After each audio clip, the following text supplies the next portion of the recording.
Hello guys, আসসালামু আলাইকুম। আশা করি সবাই অনেক ভালো আছো। আমি আজকের ভিডিওতে এইচএসসি ইংলিশের একটা টপিক নিয়ে আলোচনা করব, সেটা হলো প্রোনাউন ডিফারেন্স। এবং আজকেই আমাদের এটার প্রথম ভিডিও হতে চলেছে। যারা আগের ভিডিওগুলো দেখোনি ইংলিশের, তারা অবশ্যই দেখে আসবা। আর আজকের ভিডিওতে আমি এইটার সংজ্ঞা এবং 2 অথবা 3টা রুল নিয়ে আলোচনা করব। অবশ্যই তোমরা দেখবা। আর যদি এই আমার বলার মাঝেই কোনো ভুল থাকে তাহলে তোমরা আমাকে অবশ্যই ধরাই দিবা। আর যদি কোনো সমস্যা থাকে সেটা কমেন্টে গিয়ে আমাকে জানাবা, আমি সলভ করে দেওয়ার চেষ্টা করব। আচ্ছা, এখন আসি যে প্রোনাউন রেফারেন্সটা কি। এটা হলো তোমাদের সম্ভবত এইচএসসি ইংলিশের 3 অথবা 4 নাম্বার টপিক। এখন আসি যে প্রোনাউন শব্দের অর্থ কি। প্রোনাউন, এখানে প্রো শব্দ হলো পরিবর্তন,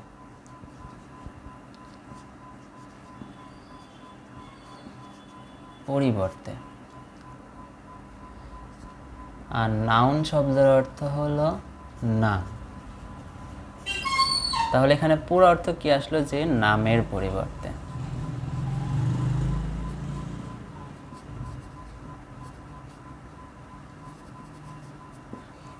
এইটা দিয়েই আমাদের সাধারণত সংজ্ঞাটাই হয়ে যাবে যে প্রোনাউনের সংজ্ঞাটা কি। তাহলে প্রোনাউনের সংজ্ঞা আসি যে নামের পরিবর্তে যা ব্যবহার করা হয়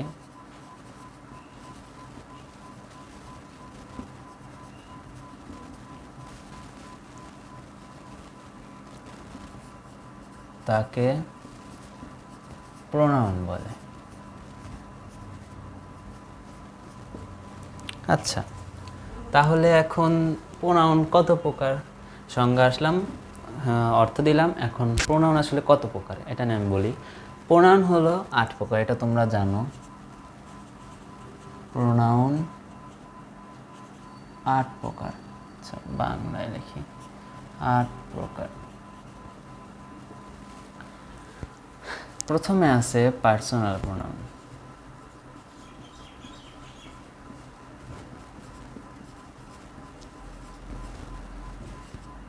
তারপরে আছে যে ইনডিফিনিট প্রোনাউন।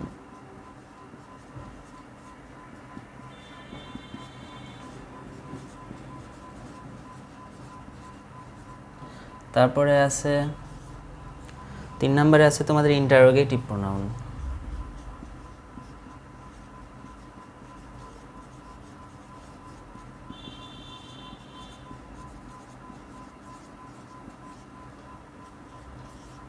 চার নম্বরে আছে হলো তোমাদের রিলেটিভ প্রোনাউন।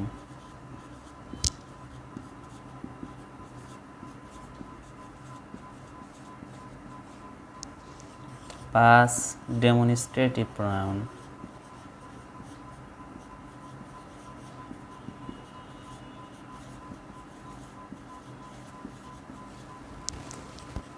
ছয় ডিস্ট্রিবিউটিভ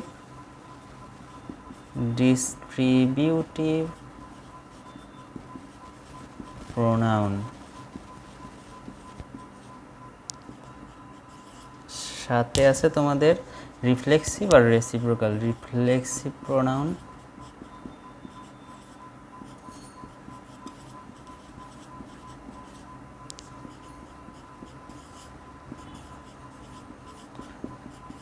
রেসিপ্রোকাল প্রোনাউন। আচ্ছা, আমি তোমাদের এইগুলো সবগুলোর অর্থ আমি মুখে বলি, তোমরা নোট করতে চাইলে আমার মুখের কথা অনুযায়ী পাশ দিয়ে অর্থটা লিখে দিও। সেটা হলো পার্সোনাল মানে নিজস্ব প্রোনাউন। তারপরে ইনডিফিনিট মানে হলো তোমাদের অনির্দিষ্ট প্রোনাউন। তোমরা আর্টিকেলে পড়েছো যে ইনডিফিনিট আর্টিকেল, তারপর এখানে আসছে যে ইনডিফিনিট প্রোনাউন, অর্থাৎ যে অনির্দিষ্ট প্রোনাউন। তারপরে আসছে ইন্টারোগেটিভ প্রোনাউন, এটা হলো তোমাদের এই প্রশ্নবোধক প্রোনাউন। তারপরে আছে রিলেটিভ প্রোনাউন, অর্থাৎ সম্পর্কযুক্ত প্রোনাউন। তারপরে আছে ডেমনস্ট্রেটিভ প্রোনাউন, যেটার অর্থ হলো তোমাদের নির্দেশক প্রোনাউন, কোনো কিছুকে নির্দেশ করা সেটা। তারপরে আছে হলো তোমাদের ডিস্ট্রিবিউটিভ প্রোনাউন, এটার অর্থ হলো তোমাদের বন্টনমূলক প্রোনাউন, মানে কাউকে কিছু বন্টন করা এরকম কিছু। তারপরে আছে রিফ্লেক্সিভ প্রোনাউন, সেটা হলো তোমাদের মানে নিজ আত্মবাচকমূলক, অর্থাৎ নিজেকে বোঝায় এরকম একটা প্রোনাউন। আর লাস্টে আছে রেসিপ্রোকাল প্রোনাউন, সেটা হলো পরস্পর সম্পর্কযুক্ত একটা প্রোনাউন। আচ্ছা, এটা নিয়ে আলোচনা করলাম। এখন আসি যে পার্সোনাল প্রোনাউন, এই প্রত্যেকটা নিয়ে আলোচনা করব। তাহলে প্রথম প্রোনাউন যেটা আমি সেটা নিয়ে আজকের ভিডিওতে আলোচনা করব এবং কয়েকটা রুল দেব তোমাদেরকে যাতে বুঝতে পারো। আচ্ছা, এখন আছে যে আই, উই, দে। আচ্ছা, এই কয়েকটা হলো তোমাদের পার্সোনাল প্রোনাউন, 7টা। তাহলে এই 7টা দিয়ে আমরা জানি যে এই সবগুলো হলো তোমাদের সাবজেক্টিভ ফর্ম। এখন এইটার অবজেক্টিভ ফর্ম এবং তোমাদের পসেসিভ ফর্মটাও আছে, ওইটা আমি লিখে দিচ্ছি তোমাদেরকে। যে মনে করো এটা লিখলাম সাবজেক্টিভ ফর্ম, এটা হলো অবজেক্টিভ ফর্ম, এটা হলো পসেসিভ ফর্ম।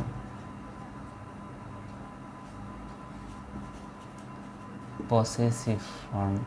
আচ্ছা, এখন আসি যে প্রথম শব্দটা কি? আই। আই মানে তোমরা সবাই জানো, এটার মানে হলো আমি। এখন তারপরে আছে উই, মানে প্রত্যেকটাকে লিখে নিই তারপরে আমি দেখাচ্ছি। আমরা। তারপরে হি, সে। তারপরে আছে সি, সে। তারপরে আছে তোমাদের ইট, ইহা।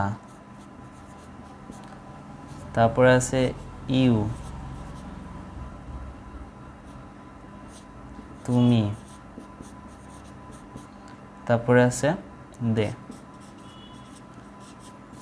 তারা।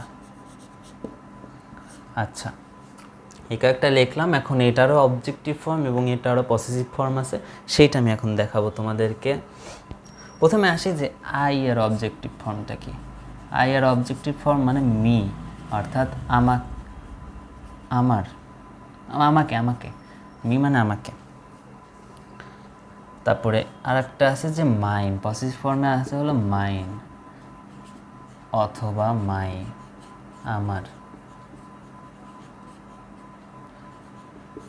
আশা করি বুঝতে পেরেছো, এটা মুখস্থ রাখবা, এটা অনেক কাজের একটা জিনিস। তারপরে আছে উই এর অবজেক্টিভ ফর্ম আজ, অর্থাৎ আমাদের। উই এর পসেসিভ ফর্ম হচ্ছে আওয়ার অথবা আওয়ার্স, দুটার অর্থই আমাদের। আচ্ছা, হির অবজেক্টিভ ফর্ম হিম,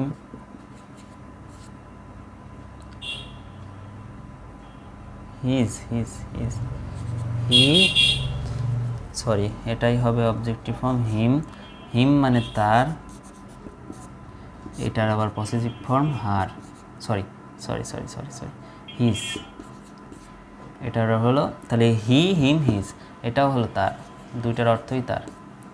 তারপরে আসি সে, মানে সি। সির ক্ষেত্রে হবে হলো হার, এটা হবে, এটাও অর্থ তার, এবং এক্ষেত্রেও হার অথবা হার্স, দুইটা আসছে এখানে, কিন্তু অর্থ একই, তার। এবং ইট, ইট এর তোমাদের অবজেক্টিভ ফর্ম ইটই হবে, মানে ইহাই হবে, তিনটার অর্থ ইহা। আর এইখানে খালি একটা এস যুক্ত হবে, মনে রাখতে হবে এখানে কিন্তু অ্যাপোস্ট্রফি এস হবেন না, এটা হবে না, এটা দিলে তোমাদের সরাসরি ভুল হবে। আচ্ছা, তারপরে আসে ইউ। ইউর, সরি, ইউ মানে তোমার।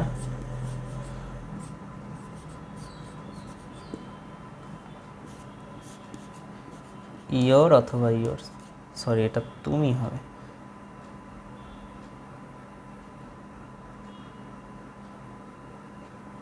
ও না, তোমারই, এটা তোমারই, এটা তোমারই। তারপর এখানেও তোমারই হবে, ইয়োর্স, এটা তোমার।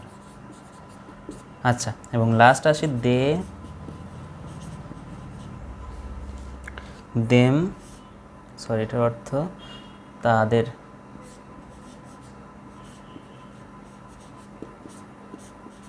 দেয়ার্স অথবা দেয়ার, এই যে দেখো তাদের, আমি সবগুলোর অর্থে তোমাদেরকে লিখিয়ে দিলাম যে এখানে আই এর, যদি এখন তোমাদের প্রশ্নে থাকে যে আই এর এরকম একটা, আমি আন্দাজে বলছি যে যদি বলা থাকে যে আই এর অবজেক্টিভ ফর্মটা কি, তাহলে অবশ্যই মি, এবং আই এর পসেসিভ ফর্ম কি, অবশ্যই মাইন অথবা মাই। এখন প্রশ্ন যে আই মানে সাবজেক্ট কখন বসে, অবজেক্ট কখন বসে, একটা সাধারণ একটা স্ট্রাকচার তোমরা জানো যে subject plus verb, verb plus object. এই স্ট্রাকচারে তোমাদের দেখেই বোঝা যাচ্ছে যে সাবজেক্ট সর্বদা প্রথম বসে। তাহলে আমি যদি লিখি যে আই ইট, এখন এখানে অবজেক্ট আছে, অবজেক্ট হিসেবে তুমি এখানে এইগুলো বসাতে পারো, এবং এখানে আমি লিখলাম রাইস, এটা একটা অবজেক্ট হিসেবে কাজ করতেছে। আচ্ছা, তাহলে আমি তোমাদেরকে পার্সোনাল প্রোনাউনের এইগুলো সম্পর্কে আলোচনা করছি।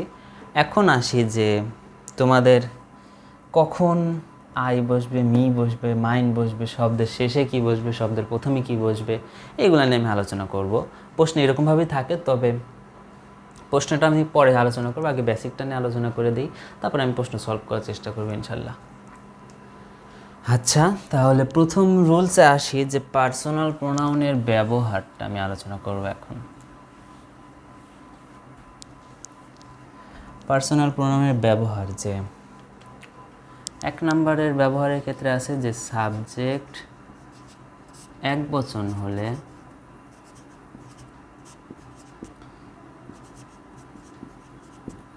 সাবজেক্ট যদি একবচন হয় তাহলে প্রোনাউন একবচন হবে। তোমরা আমার মুখের কথা অনুযায়ী তোমরা লিখে দিও, নোট করো, আমি এখানে আপাতত শর্টে খালি বোঝাচ্ছি, হবে। আচ্ছা, আবার এখানে আর একটা আছে, আমি পরে আলোচনা করছি। তাহলে একটা এক্সাম্পল দিয়ে তোমাদেরকে আমি বোঝাই যে প্রশ্নে মনে করা আছে যে কামাল ইজ এ গুড বয়।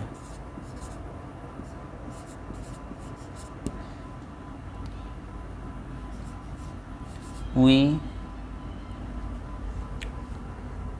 আচ্ছা উই দিলাম না, দে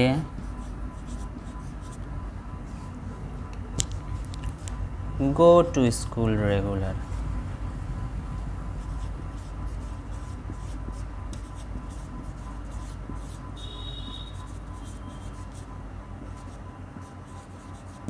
আচ্ছা, এখন এখানে আসো যে রুলে কি আছে। রুলে আছে যে সাবজেক্ট যদি একবচন হয় তাহলে প্রোনাউনটাও একবচন হবে। এইখানে দেখো সাবজেক্ট আমি একবচন মানে একজন আছে, যে কামাল একটাই মানুষ, একটাই ছেলে, একটাই পুরুষ। তাহলে এই ক্ষেত্রে আগে বলি যে তোমাদের দুইটা অংশ থাকবে, একটা হলো এই অংশ আর একটা পরের অংশ, একটা বাক্য, দুইটা বাক্য থাকবে। এই বাক্য দেখে বুঝতে হবে পরের বাক্যটা ভুল কি সঠিক। তাহলে এখানে আসো যে আমি অর্থটাও বুঝাই, অর্থ না বুঝলেও সমস্যা নেই। যে Kamal is a good boy, অর্থাৎ কামাল হলো একটা ভালো ছেলে। They go to go to school, দুইবার হয়ে গেছে, স্কুল রেগুলারলি।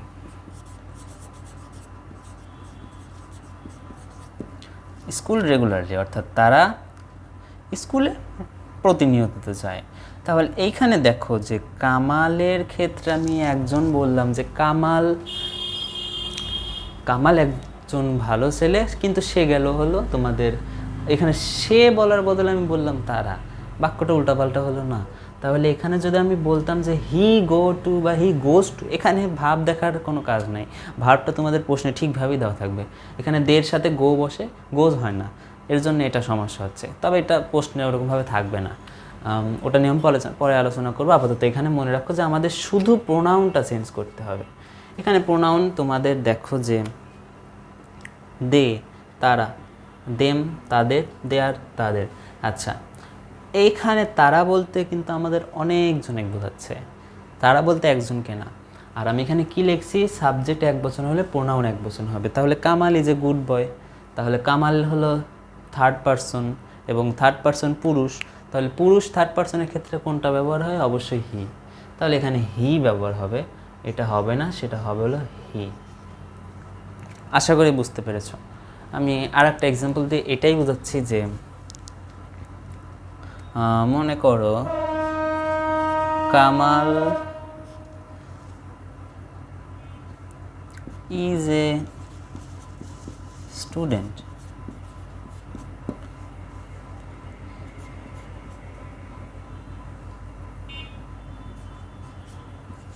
We does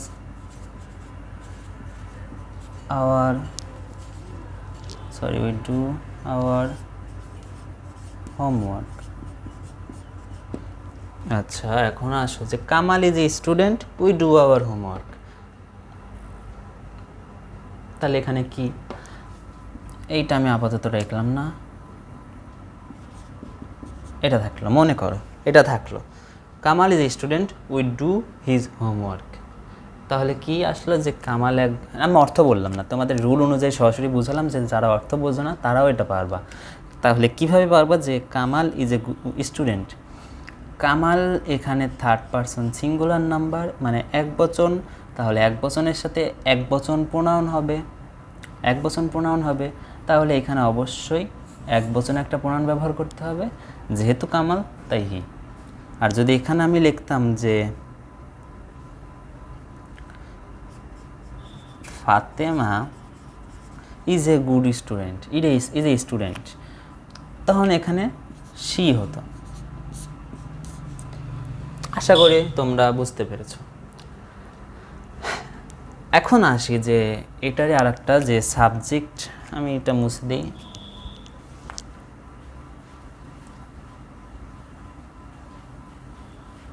কেবল আলোচনা করলাম কি যে সাবজেক্ট যদি এক বচন হয় তাহলে প্রোনাউন এক বচন। এখন লিখি যে সাবজেক্ট যদি বহু বচন হয়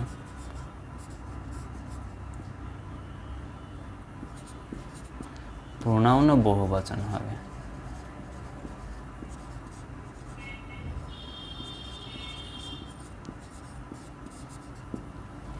আচ্ছা, তাহলে এখানে আমি একটা এক্সাম্পল দিয়ে দেখাই। মনে করো একটা এক্সাম্পল আছে, সেটা হলো যে Jamal and Kamal are friends. Jamal and Kamal are friends.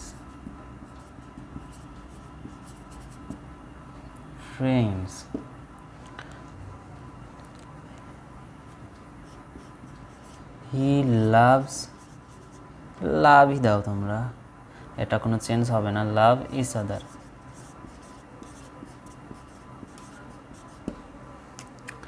দেখো যে জামাল অ্যান্ড কামাল সাবজেক্ট এইটুকু, এখানে সাবজেক্ট যদি জামাল অ্যান্ড কামাল অর্থাৎ দুইজনকে বোঝায়, এক বা একাধিক, এক যদি হয় তাহলে সেটা সিঙ্গুলার, যদি দুই বা তার অধিক হয় সেটা হলো বহুবচন হিসেবে ধরা হয়। তাহলে এখানে যদি আসো যে কামাল এবং জামাল দুইজন ফ্রেন্ড, সে তাদেরকে পছন্দ করে, ভালোবাসে, তাহলে এখানে দেখো একটা তোমাদের বোঝাই যাচ্ছে যে সাবজেক্ট এক বচন, আগেরটা ছিল সাবজেক্ট এক বচন, আর এইখানে আসলে সাবজেক্ট বহু বচন, দুইটা সাবজেক্ট আছে। দুইটা সাবজেক্ট থাকার কারণে এইখানে বহু বচনযুক্ত একটা তোমাদের প্রোনাউন ব্যবহার হবে। এখানে বহু বচনযুক্ত প্রোনাউন কোনটা? এই সবগুলোর মধ্যে শুধু বহু বচনযুক্ত দুইটা আছে, একটা দুইটা, এই দুইটা বহু বচনযুক্ত। তাহলে এখন আসো যে কামাল অ্যান্ড জামাল, এখানে আমি ব্যবহার করতে পারতাম উই, কিন্তু আসলে হবে দে। এখন বলি যে উইটা কেন ব্যবহার হবে না? কামাল অ্যান্ড জামাল, উই মানে আমরা আর দে মানে তারা। এখানে আমি কি নিজের বিষয় বা আমরা নিজেরা আলোচনা করছি, নিজেদের বিষয়ে কিছু বলা হয়েছে? অবশ্যই না। যেহেতু নিজেদের বিষয়ে কিছু বলা হয় নাই, তাই এখানে আমরা উইটা ব্যবহার করতে পারবো না। উই ব্যবহার করলে কেমন হয় যে কামাল অ্যান্ড জামাল, অর্থাৎ কামাল এবং জামাল দুইজন ফ্রেন্ড, আমরা নিজেদেরকে ভালোবাসি। এখানে তো আমরা মানে বাক্যটা মিলাতে পারলাম না, তাই এখানে ব্যবহার হবে দে। এখন দে ইউজ করলে অর্থটা কেমন দাঁড়াবে যে দে লাভ ইচ আদার, তারা নিজেকে ভালোবাসে, নিজেদেরকে ভালোবাসে, একে অপরকে ভালোবাসে। আশা করি তোমরা এটা বুঝতে পেরেছ। এবং এক নাম্বার রুলটা আমাদের শেষ, দুইটা মিলে একটা ছিল। আচ্ছা, যেভাবে হয়েছে। এখন আসি পরের রুলসে, সেটা হলো যে রুল, সেটা হলো মূল ভার্বের পূর্বে, আমি আগে রুলটা লিখে দেই তোমাদেরকে। মূল ভার্ব এর পূর্বে প্রোনাউন একবচন হয়। মূল ভার্বের পূর্বে প্রোনাউন মূল ভার্বের পূর্বে প্রোনাউনগুলো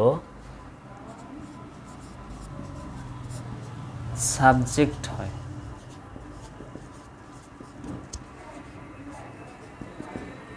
আর মূল ভার্বের পরে যদি থাকে অবজেক্ট হবে। একটু ভালোভাবে এটা বোঝার চেষ্টা করো, আমি যেটা বলি সেটা মন দিয়ে শোনো।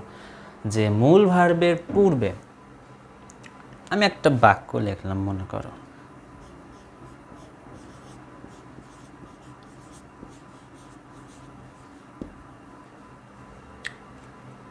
কি লিখলাম, মি লাভ ইউ। এটা তোমরা নিজেরাও দেখে বুঝতে পারতেছো এটা একটা ভুল বাক্য, বুঝছো, নিজেরাই বুঝতে পারতেছো। কিন্তু এখানে দেখো যে মি আছে, এই মূল ভার্ব, ভার্ব তো তোমরা বুঝোই যে ভার্ব কোনটা। তাহলে মূল একটা ভার্ব থাকবে, সেটার পূর্বে যে প্রোনাউনটা থাকবে সেটা হবে সাবজেক্টিভ ফর্ম। এখানে দেখো মিটা কিন্তু অবজেক্টিভ ফর্ম, কিন্তু মির সাবজেক্টিভ ফর্ম হলো আমি, আই। তাহলে আই বসবে এখানে।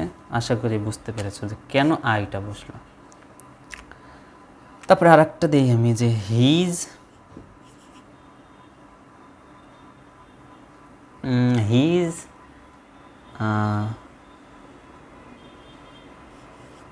Does the work. এখানে দেখো যে এইটা হলো তোমাদের মূল ভার্ব ডাজ, অর্থাৎ সে কাজটা করতেছে, কাজ করা, সে একটা কাজ করতেছে, ডাজ আছে। তাহলে ডাজ আছে এবং তার পূর্বে একটা প্রোনাউন আছে, সেই প্রোনাউনটা হলো হিজ, যেটা পসেসিভ ফর্মে আছে। তাহলে সেটার অবশ্যই একটা সাবজেক্টিভ ফর্ম আমাদের লিখতে হবে, অর্থাৎ এই বাক্যটা ভুল, এবং সেটা হবে হলো হি। কেন হলো বুঝলা, যে মূল ভার্বের পূর্বে যদি থাকে প্রোনাউন সাবজেক্ট হয়, পরে থাকলে অবজেক্ট হয়। এইটুকু লাইন আমি আবার এখন বোঝাচ্ছি যে পরে কখন বসবে। এই দুটা আশা করি বুঝতে পেরেছো। এই দুটা যে আলোচনা করলাম সেটা হবে হলো তোমাদের এইটুকের অ্যান্সার। এখন আসবো এইটুকের অ্যান্সারটা কি, যে মনে করো I love he, I love হি। আমি অর্থ বুঝালাম না, আমি অর্থ বলবোই না। অর্থ না বুঝে তোমাদেরকে করতে হবে যে আই আছে, এটা সাবজেক্ট এবং মূল ভার্বের পূর্বে সাবজেক্ট হয়, যেটা আমরা কেবল শিখলাম। তার মানে এটা ঠিকই আছে। কিন্তু দেখো এটা মূল ভার্বের পরে আছে হি, কিন্তু বলা আছে যে পরে থাকলে, মূল ভার্বের পরে যদি কোনো প্রোনাউন থাকে তাহলে সেটা অবজেক্ট ফর্ম হবে। অবজেক্ট ফর্ম হির কি হবে, হিম। তাহলে আই লাভ হিম। এইটাই যদি দেই আই লাভ ইয়োর, এই দেখো আই লাভ ইয়োর, তোমরা এটা ভালো করেই জানো আই লাভ ইউ হবে। কেন হবে এখন দেখো, যে আই লাভ মূল ভার্ব আছে, মূল ভার্বের পরে অবশ্যই অবজেক্ট বসবে। ইয়োর কিসের, ইয়োর হলো পসেসিভ ফর্ম, কিন্তু হবে হলো অবজেক্ট ইউ। আশা করি তোমরা বুঝতে পেরেছ। এইটা ছিল তোমাদের 3 নম্বর রুল। এখন আসি পরবর্তী রুলস, যেটা বলা গেলে সহজই হবে, তো আমি দেখাই তোমাদেরকে। এই রুলটা হলো যে তোমাদের মাই সব সময়, এখন আসলাম যে প্রথমে তো আলোচনা করা হলো যে একটা ছিল প্রথমে তোমাদের সাবজেক্ট এক বচন বহু বচন ছিল, তারপরে আসলাম যে কখনো অবজেক্ট হলে এবং কখনো সাবজেক্ট হবে। এখন আসি যে মাই কখন বসবে, মাইন কখন বসবে, এই দুইটা শব্দ নিয়ে আলোচনা করবো এখন, যে মাইন কখন, মাই কখন। মাই সবসময় শব্দের পূর্বে বসে, শব্দের পূর্বে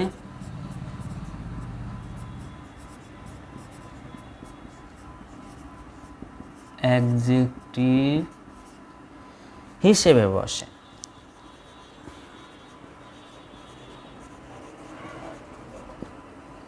আচ্ছা, অবজেক্ট হিসেবে বসে, অ্যাডজেক্টিভ হিসেবে বসে। কখনো মাই শব্দের শেষে বসতে পারে না। এটি শব্দের শেষে বসে না বা বসবেই না। তাহলে কি বুঝলাম? মাইটা শব্দের শেষে বসেন না, বসবেই না। এটা আমি আলোচনা করলাম মাই নিয়ে। একটা উদাহরণ দিই যে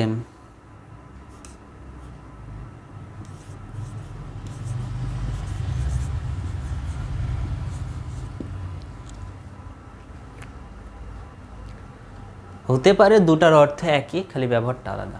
এখন আসি যে মাই কখনোই শব্দের শেষে বসে না, শব্দের শেষে বসে না। তাহলে এইখানে আমি ইউজ করব হলো মাইন। আচ্ছা,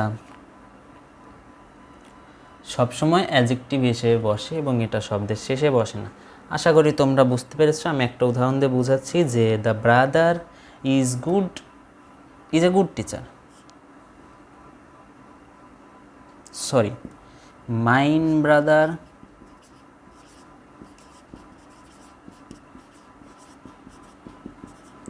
ইজ এ গুড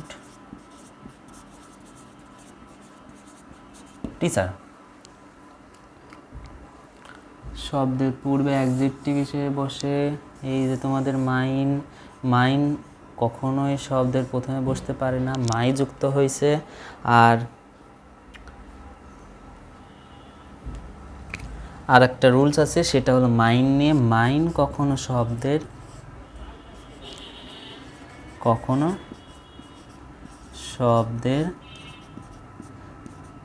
প্রথমে বসে না।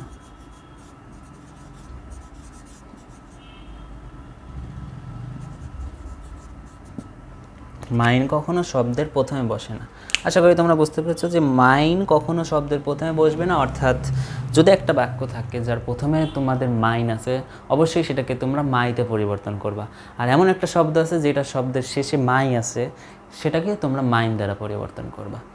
আশা করি তোমরা এটা বুঝতে পেরেছো। আমি আজকের ভিডিওতে তোমাদের সামনে 3টা রুলস নিয়ে, 3টা না 4টা মনে আলোচনা করলাম, 4টা রুলস নিয়ে আমি আলোচনা করলাম। আজকের ভিডিওতে এই পর্যন্তই রাখবো। আমি পরের ভিডিওতে আমি আলোচনা করবো আরও কয়েকটা রুলস নিয়ে। আশা করি তোমরা বুঝতে পেরেছো। যদি কোনো সমস্যা হয় আমাকে বলবা। আর আমি আজকের ভিডিও পর্যন্তই রাখছি। আল্লাহ হাফেজ, আসসালামু আলাইকুম।